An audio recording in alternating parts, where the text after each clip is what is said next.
going on, Jeromes? So, Minnesota Fighting Vikings have generally been frenemies. Well, not even frenemies, just enemies. With ESPN, the worldwide bleeder of readers, viewers, and subscribers.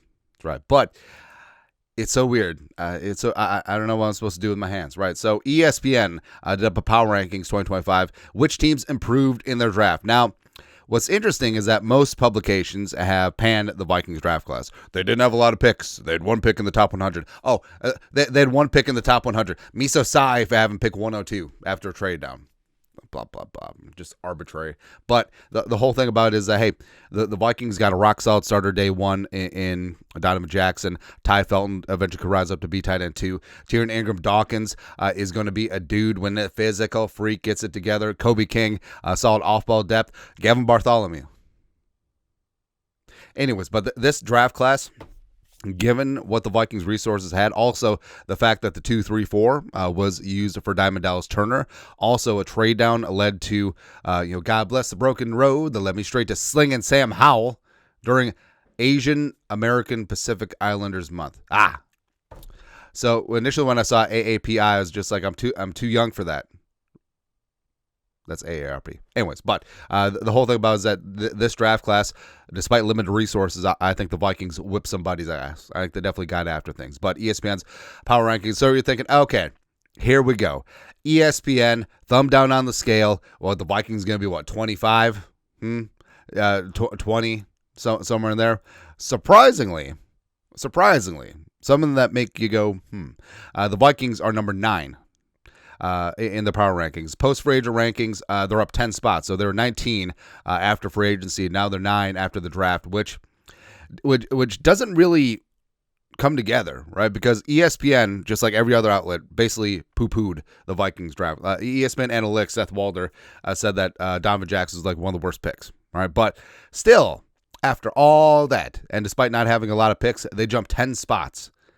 Something stinks in Denmark. Anyways, See, this is what happens, being a Minnesota sports fan in general, because, so, like, in my life, I'm generally a pretty positive and optimistic person, and hell, even with this, like, I'm more optimistic than the general Vikings fan, but when something good happens, and the media actually gives the Vikings credit, I'm just like, what's the catch? I don't know. Anyways, this is where we're up. The Vikings overhauled all 3 positions of the interior offensive line, committing $106 million and free agency to sign center Ryan Kelly and right guard Will Fries. They used their first-round draft choice on Donovan Jackson, who will likely be their new left guard. Oh, likely. Okay. The area was a major need for improvement. Their centers and guards all ranked in the bottom 10 last season in run block win rate. In 2025, the Vikings will likely have 3 first-round picks, Jackson Kelly, left tackle Christian Darrisaw, 1 second-round pick, right tackle Brian O'Neill, in their starting lineup. Fries was a 7th-round pick out of Penn State.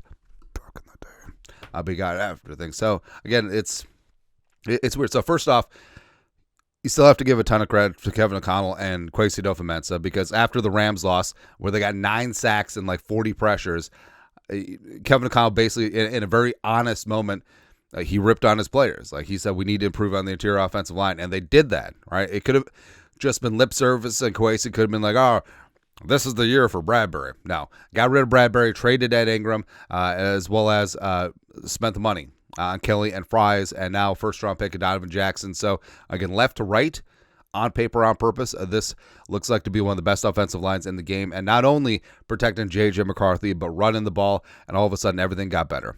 All right, so again, it's weird when ESPN actually gives the Vikings a little bit of credit, almost as weird as this deep V, but yeah.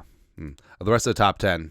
So Chiefs 1, right? Eagles 2, Bills 3, Lions 4, whatever. All right, who's going to be calling the plays on both sides? Huh? Because Dan Campbell seems like a great motivator. He ain't an X's and O's guy. He just ain't. No. Ravens 5, Commies 6, respect. Rams 7. All right. The Packers at 8. Why? How? Oh, they have 5 wide receiver threes now. And then the Bengals at 10. I don't know, like, how are the Bengals going to stop? Like, literally, the Bengals have to score 50 points a game to try and cover, because that's going to be it. Yeah. Either way. But it makes you feel weird.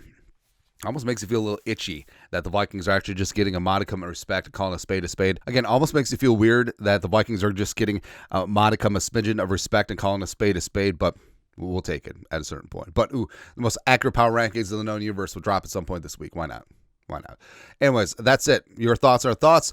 Vikings somehow, some way crack the top 10 of ESPN's post-draft power rankings. Let us know. Comment section. You guys are the best you know what to do. Skol. Production value.